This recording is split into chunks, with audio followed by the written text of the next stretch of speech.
that at all. Get myself adjusted. All right, so we are live, and I'm so excited to see everyone. Now I'm going to do what you're never supposed to do: is adjust your camera while we're live. So it is so good to have you here. So we're going to give everybody a couple minutes to hop on and have some fun. So if you're joining Meredith and I live on LinkedIn, please go ahead and comment in the chat and let us know you are here. One of the wonderful things that I also am going to do is I'm going to share this awesome link, and we're going to drop it in our Together Digital chats, our Slack. We're going to share it on both our LinkedIns. So it's automatically going to pull that we are all live on LinkedIn or live. So, which is all kinds of fun. So how is the weather out near you? I don't think I even asked that today. It's nice and warm. It's very nice and warm. As everyone has heard, Phoenix has had umpteen days of 110 plus degree heat. But last I heard, the heat dome is moving north and east, so it's headed your way. Thank you for sharing. I'm going to wave goodbye as it heads on out of town. Don't get me wrong, still going to be plenty warm in Phoenix for several more weeks. No, I love that you are going to send that our way so that we can again have more wonderful heat. So and warmth and humidity. Now, have you guys been getting the humidity? Oh no, I'm going to mute this. No humidity here. Lucky you. So we have a lot of people that actually have places out there, which is cool. So I think they're all on a skate. So again, it is so great to have you here today. And I'm so excited. So we're going to go ahead and I am sharing. So for those of you who don't know, I've got two monitors going. Meredith has got herself set up with her stand-up desk, which is fantastic. So we're going to share this, copy link. We're going to go live, and we're going to just talk through some really important information that Meredith is going to share with you as a fractional marketing pro. And I have to tell you, I've met Meredith through Together Digital, which is an incredible women's resource group committed to elevating a community of women in the digital space, right? And Meredith is one of those incredible ambassadors that is also elevating women and helping them find that niche and really leverage and empower others to have really solid marketing. So I want to go ahead and give you a chance to have the platform. Tell us a little bit about what you do, why you do it, how you do it, kind of what gets you going with marketing. Yeah, no, absolutely. Thanks for having me this afternoon. I'm so excited to be here and talk all things marketing. I could go on and on and on and on and on, as you know. I am a fractional marketing leader. So I spend my days working with mostly small and medium-sized businesses, some startups, on their marketing strategy and the vision for how they want to go to market and how they want to bring what it is that they do out into the public eye and sell either their services or their products or their information. And so I am leading the charge in sort of that B2B regulated space. All of my work has always been in that B2B realm. And so it's really, really fun to get in there with lots of different organizations in lots of different phases and help them achieve their goals, help them put together a strategy that's going to get them where they want to go. Love it. So talk to me about goals for a second. I guess I'm curious. So when you say goals, walk me through, are you helping them set goals? What type of goals are they having? I mean, that's a broad statement, right? So yeah, absolutely. And I tell a lot of people, I have a lot of 4-letter words in my vocabulary. Goal is one of them. Plan is another. These are all things that I feel like sound good, but can get in our way sometimes. And so when I start working with someone and they lay out all the things they want to do, I ask a lot of questions. That's where I always start, is I ask a lot of questions to uncover what it is that they really want to accomplish.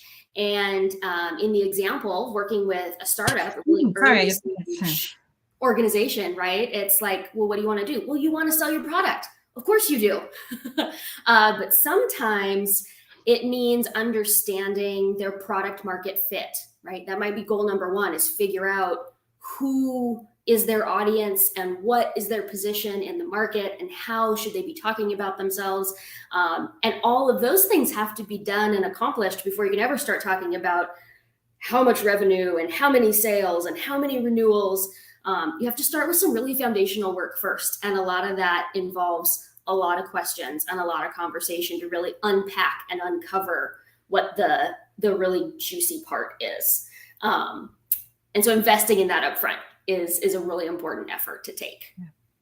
I love that point. And I think that's one of the things that we talk about. I'd rather spend more time with a client on the front end. And I think that's what you and I share in common, to establish kind of how are we measuring success. And so for those of you who are joining us live or listening to the recording, comment below and let us know. And hi to Anna. Anna is joining us from Maryland. And it's the same thing. I know Anna is a huge also proponent of goals, hands down.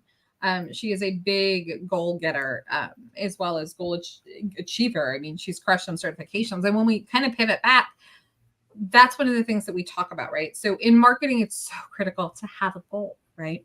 It's to have that essential piece to what are we going towards. So now a lot of people say it has to be a SMART goal, right? There has to be a metric attached to it. So let's talk a little bit about that, because we have similar ideas about this, but we also have different opinions, right?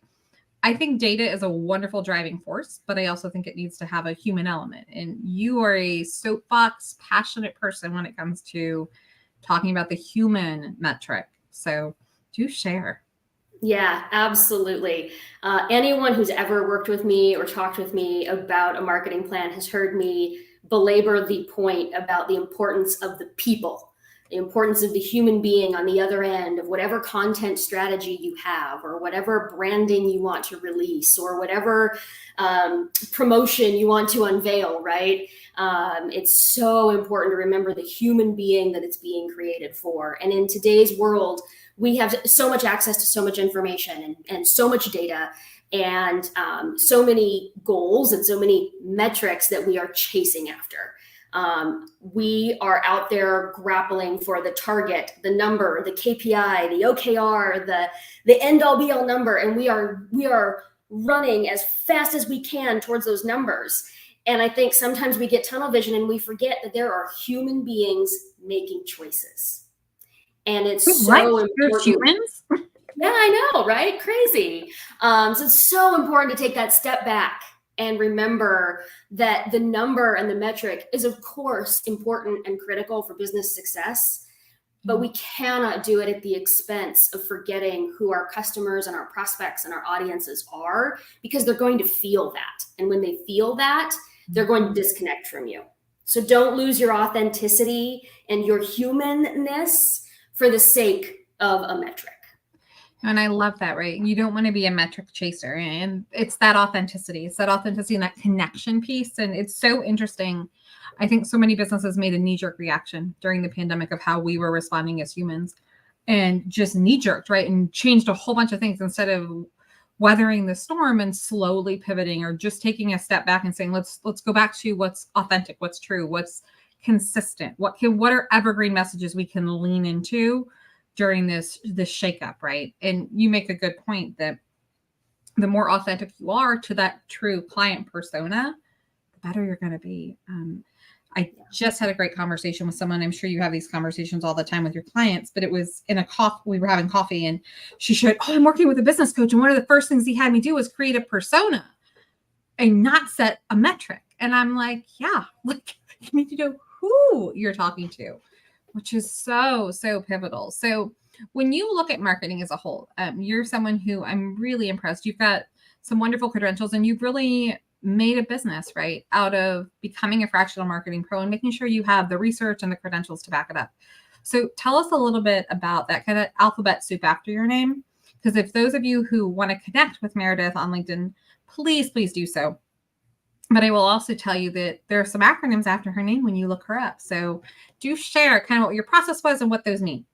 Yeah, absolutely. There is, I would say first and foremost, in marketing, things move so fast that there is a tremendous value in just continuing to learn, continuing to be aware of what is happening in the space. You're not going to be an expert on everything. It's impossible for any one of us to accomplish that.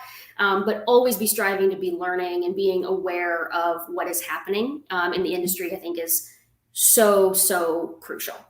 The alphabet soup, I love that. The alphabet soup after my name is 3 specific things. One is a certified digital marketing professional. That is from the Digital Marketing Institute, which is an international organization. They are They're based out of Europe, and an absolutely amazing organization for continuing education and for on-demand resources. Wonderful for teams and individuals on subjects, ranging from content marketing and SEO to social media and ChatGPT. They've really run the gamut. The next one is a professional certified marketer, and that comes from the wonderful American Marketing Association here in the U.S. I am a member of the local chapter here in Phoenix and a big fan of the content and events that they produce. Another really wonderful resource for continuing education and modern take on what it means to be a practitioner in marketing. Because if you went to college as long ago as I did and studied marketing, I promise you those textbooks aren't super useful anymore. So these are some great organizations that will keep you current and keep you sort of abreast of all the things that are happening in real time. And then the third and final might be my favorite, and it is the area that I have the most passion around as a specified practitioner, is really that product marketing certification from the Product Marketing Alliance. And being a professional marketer in the product marketing space is really, really interesting right now. It is a space and a responsibility that is starting to pick up traction in terms of awareness and visibility to leaders. It's not a new concept necessarily, but it is sort of coming into the light, and it is the approach that I apply to virtually all of my work. And I think product marketing is having a moment and is going to continue to have a moment for a while. Yeah, that's impressive. I think, and that's the PMMC, right? Correct. Yes. So Product Marketing Management Certified. And that is very, very applicable for anything relative to technology. If you have ever had an online experience with a software, perhaps that would certainly be considered product marketing. You may all have heard recently that Airbnb was shifting up what their product management function looked like, and how that was going to translate into more of a blended product management, product marketing responsibility. I think we're going to see a lot of that crossover. It's one of the most collaborative types of roles out there today, I think, and it'll be interesting to see what continues to happen. Yeah, I think it's going to be a pivot altogether, right? And you and I talk a lot about this too. So credentials aside, this is something I want to give you the chance to share, because I know one of the conversations that we have a lot in Together Digital is how are we leveraging AI, right? So everyone hears the word chat, everyone hears the word ChatGPT, and we have the AI piece of it. And I vividly remember sitting in a lecture hall having a guest speaker at Kent State where I was teaching that gave a shout out, right, to these colleagues who had come in who were programming AI robots to respond to our nonverbal body language and to respond to our language acquisition skills. But little did we know, 10, 12 years later, here everybody is now leveraging those platforms from a language base, right? But it's only as good as the input that you give it. And I think that's something that we're missing in that regard. So let's talk about ChatGPT for a second, right? Let's talk about Jasper and AI and this whole pivot to, oh, well, the AI can just do it for us. We don't need as much the human element there. So go ahead and share your thoughts, and I'll kind of chime in with some of my communication piece of it. So yeah, absolutely. So we all got access to this thing called ChatGPT back in November. I think it was right around the end of November last year, and it set off a firestorm of conversation and discussion, and we're in the midst of that now, right? It is coming fast and furiously. You can't not hear about it every single day. But AI has been a part of our lives for a very long time. If you've ever done anything with digital advertising, or if you've used Siri or Alexa, or if, there's a lot of things where AI has played a role in our lives that maybe we didn't think about as intuitively. And now we have ChatGPT in our face, and that seems to be the thing of the moment. I very much see it right now as Mhm. another tool in my toolbox. Good word. And the more that you want to get out of it and the more helpful you want it to be in your business or in your organization relies extremely heavily on how you choose to use the tool that you've been given access to. Agreed. And to get the power and the magic out of it, you need a human being. Yeah, I mean, and I couldn't agree more, because we talk a lot. So to take a sidestep and not even talk marketing, just to talk basic human communication, right? So we talk about this principle of communication, and there's the sender and the receiver, and there's that coding and encoding and decoding and all the noise that happens in that cycle, right? And when we look at that from that algorithm standpoint and that channel of communication, it is so pivotal. And I'll be transparent with you that this is something I've studied, the whole idea of how we leverage technology to communicate and disclose and share. And we've grown and disclosed more and more and more and more as people, as humans, as we've evolved, all the way back from when instant messaging first came onto the horizon, right? And we were studying how often we were willing to disclose things that we were uncertain about, or look at people's face validity, which is that idea of, I'm not going to tell you something, Meredith, unless I close my camera. Because I know I don't have to look at your face if you're going to respond to me. But now we've got this whole platform, and to your point, there's got to be a human on the other end putting in that information to be as precise and accurate as you can. Because if you tell it what to do,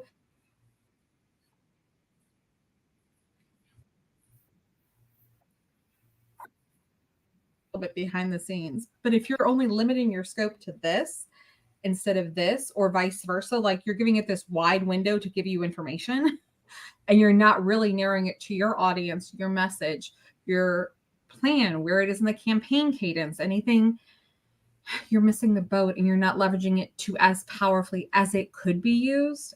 I love the idea. We had a healthcare panel here in Cleveland, and we had some incredible thought leaders and marketing experts from the clinic and university hospitals, and we were talking about how they're leveraging it.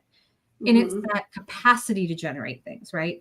So in 2 minutes, it can generate 80 plus headlines or blog ideas or that kind of thing. Whereas on the flip side, no offense, y'all, unless you're scoring 190 on the IQ scale, you probably don't have the capacity to generate that many in under 2 minutes. But it's still having that human input of what you want the message to be, right? What you want it to look like. So my curiosity to you is, how are you helping your clients? Are you advocating for it, encouraging it, teaching them to use it with best practices? Kind of talk me through that if you could. Yeah, I've had some really interesting conversations. I was at an AI in marketing roundtable a couple of weeks ago with a local HubSpot group, and it was really fantastic to hear in the room the diversity in how people were leveraging it and what they were finding value in. We had a great debate in the room about ChatGPT versus Bard, and why, and why would we choose one over the other, and what's your experience been. And we had a great conversation about use of it. In one instance, it was this essentially advanced search engine help tool, and in another, it was content generation. And it was really interesting to hear people talk about the fact that how much it got wrong or how much it didn't help in some circumstances. It certainly provided an increased pace and an increased quantity, a lot of efficiency components here, right? Sure. But the sort of across the board message, and this is what I talk about with my clients a lot, is you need extremely strong editing capabilities. You need fact checking. You need to make sure that it's real and that it's true. And I'll go back and use that word authentic again. Is it your voice? Is it your tone? Is it appropriate? I have often referred to ChatGPT specifically as my fairly talented intern. Oh, loving that. Okay. Ultimately, as my intern, it's only as good as the help I give it and the parameters I provide and the outcome I want. That is an excellent analogy. And I feel like that's a future post for you on social, right? Is that if ChatGPT were my intern. Yeah. And so it's a really interesting way to think about it. And the other part is I've seen sort of two diametrically opposed sets of dialogue. Okay. Working in marketing, we're all pretty excited about it in some way, shape, or form for a number of reasons. Yeah. We see it through a fairly positive lens and the opportunities that it's going to present. I mentioned earlier that I work a lot in regulated B2B spaces. Some of those spaces are having some very different types of conversations about AI in general, not just ChatGPT, but the further broader implications.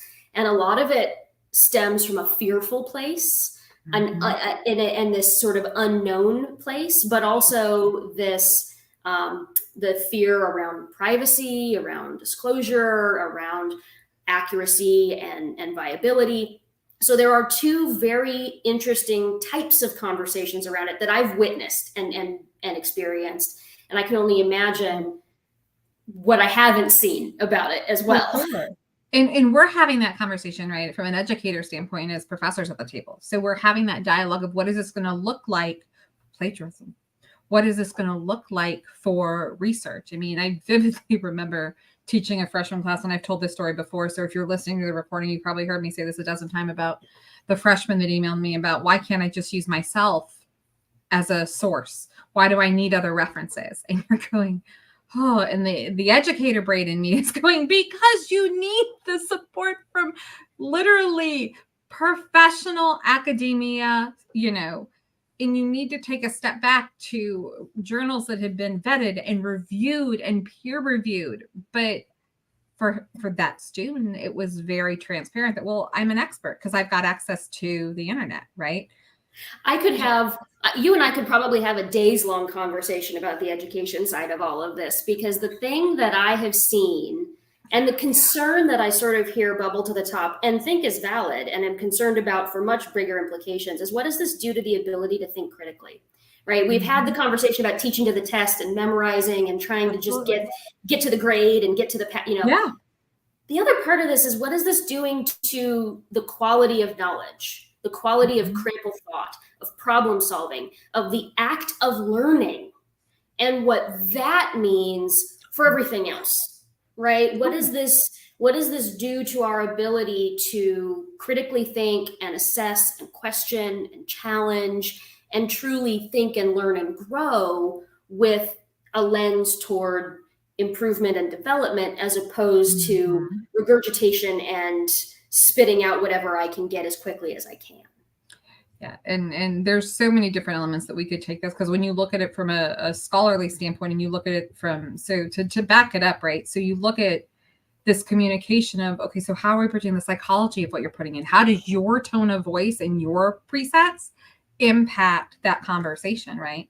And I love it. We're getting some thumbs up in the chat about this. It's that concept that what's going to happen when we look at AI and you're in a sour mood, right? It's what I talk about a lot when I talk about, the 10 things not to do when you're upset or not to post on social is, if you're having a bad day, walk away. Don't just throw that bad day into ChatGPT and assume it's going to put out a better email template to your boss about how irritated you are at them. The same token. Yeah, I think this is a conversation for lack of time and for the respect of your schedule and everyone who's listening to both the recording, that if you want to have those one-on-one conversations, reach out to Meredith and I.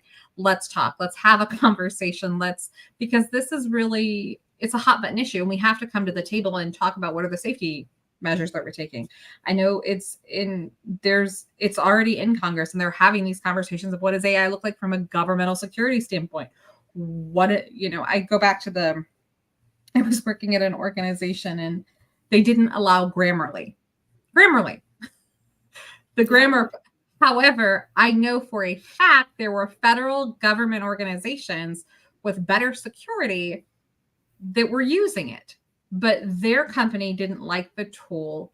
They thought there was a privacy issue with it. So what are we, there's so many different layers to this conversation. So we talk about that.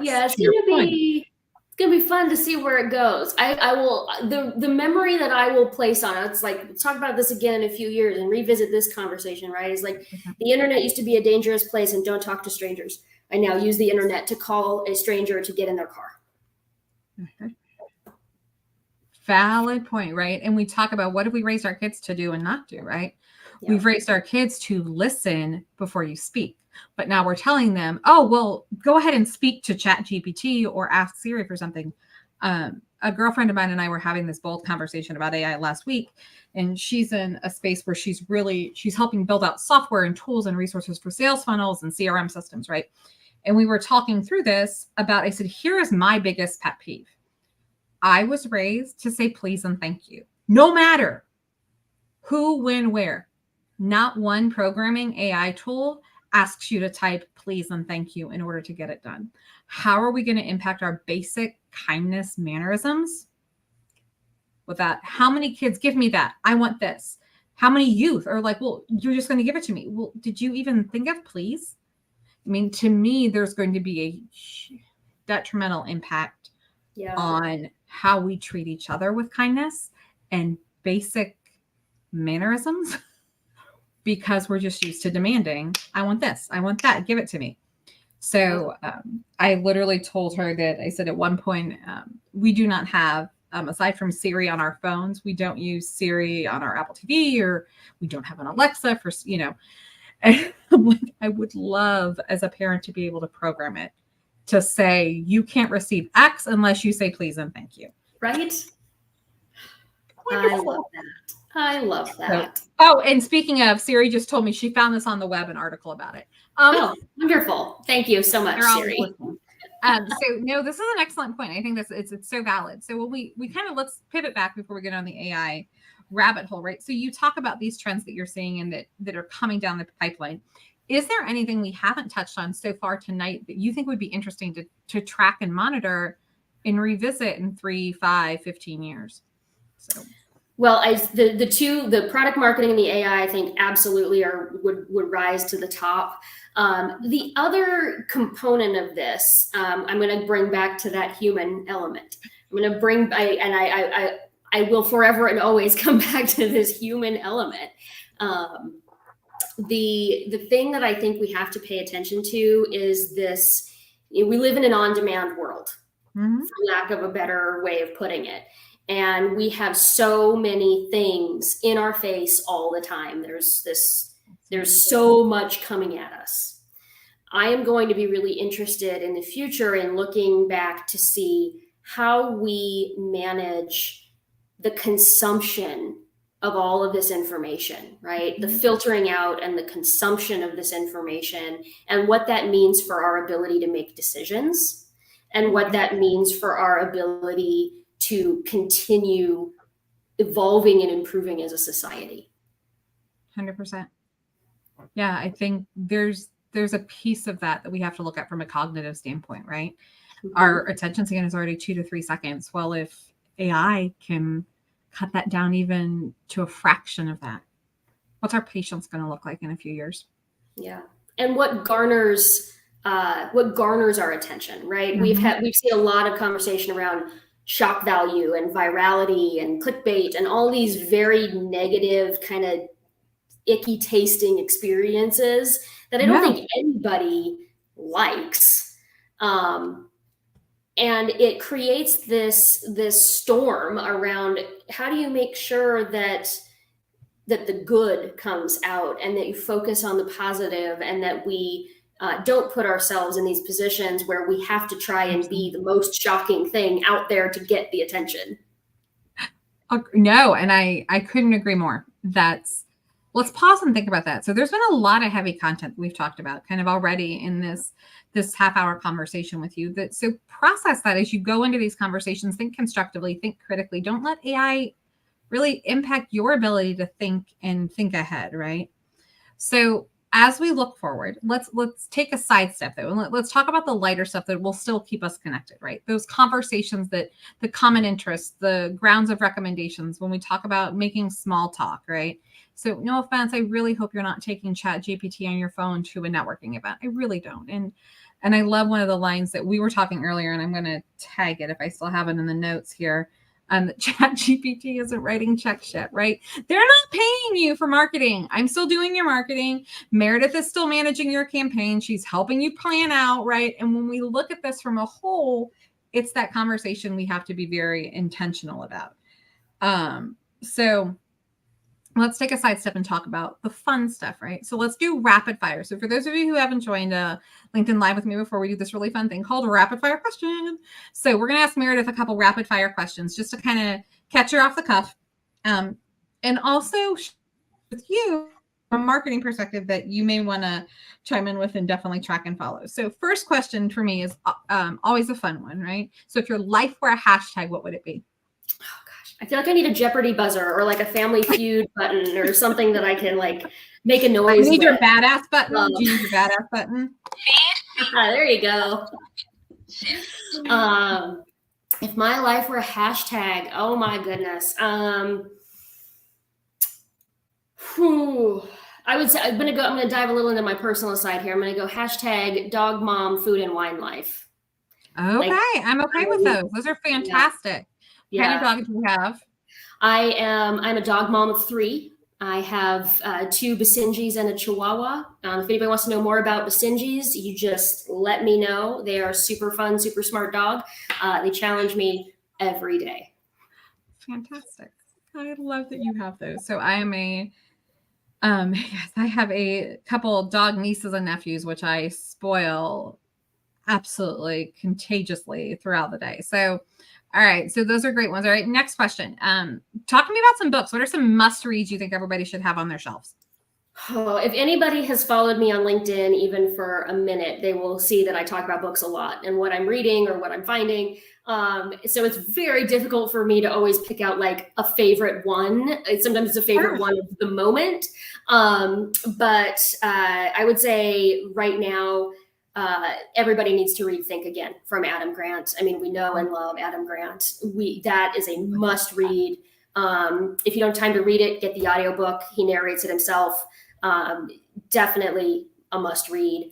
For those practitioners out there of marketing, using behavioral science and marketing from the amazing Nancy Harhut, the book is a guide for how to think about motivating folks to choose you in ways that just make so much sense. Thinking Fast and Slow from Daniel Kahneman. Many people have probably heard about this one, probably had it as their on a book recommendation list for a long time.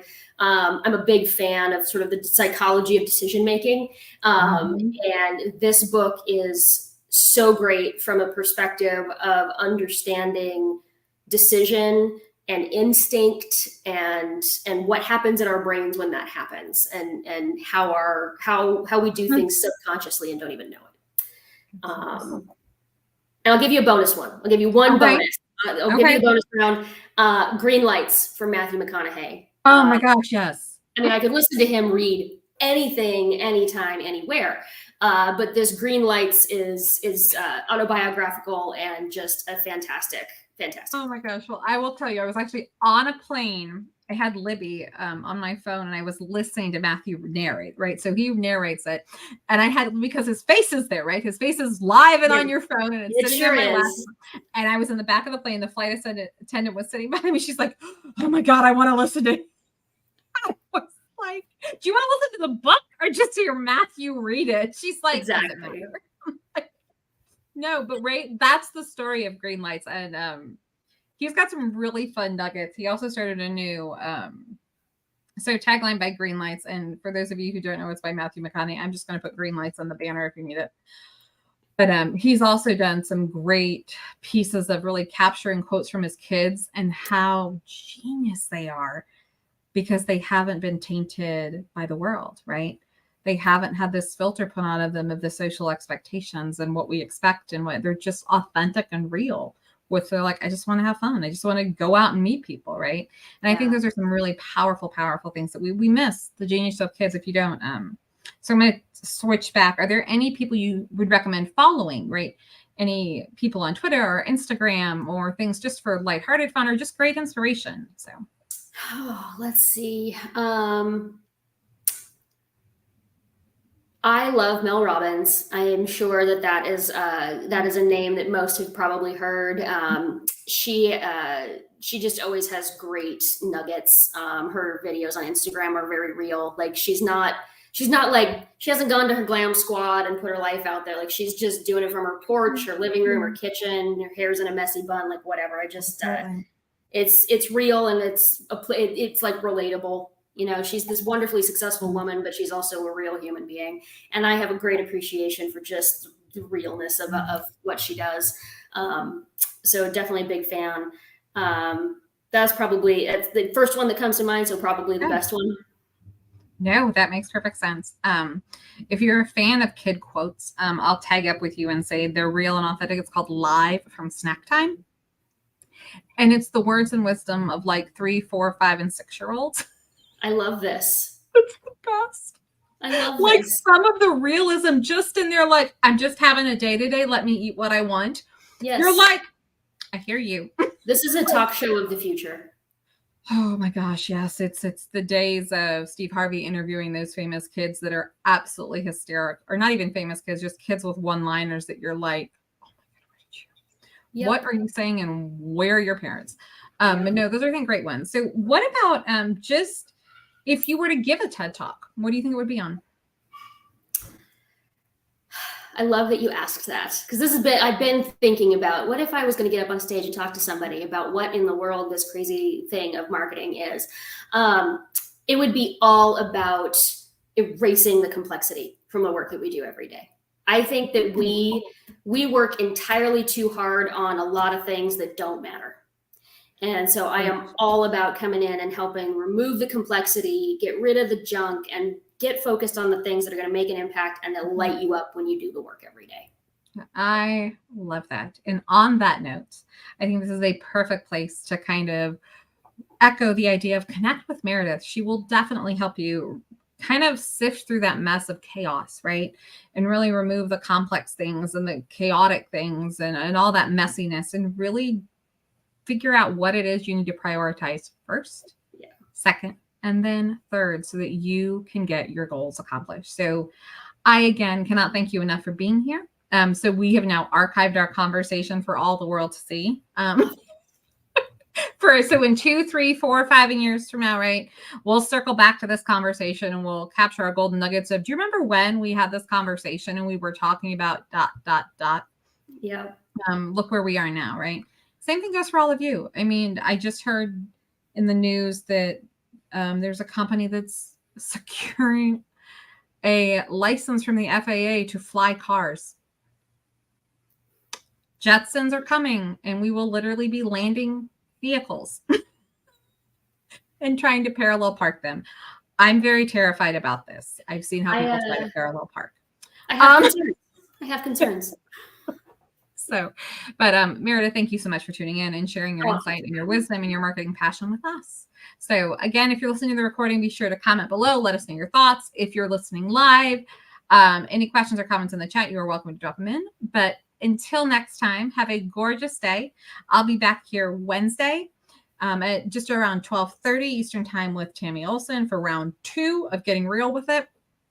And then Jazz from our other Together Digital Network will be kind of diving deep into some more marketing stuff on Thursday. So, all right, y'all, have a wonderful day. Stay well, Meredith. Stay cool. And thank you for sending the heat our way. Bye, y'all. Bye, everybody. Bye.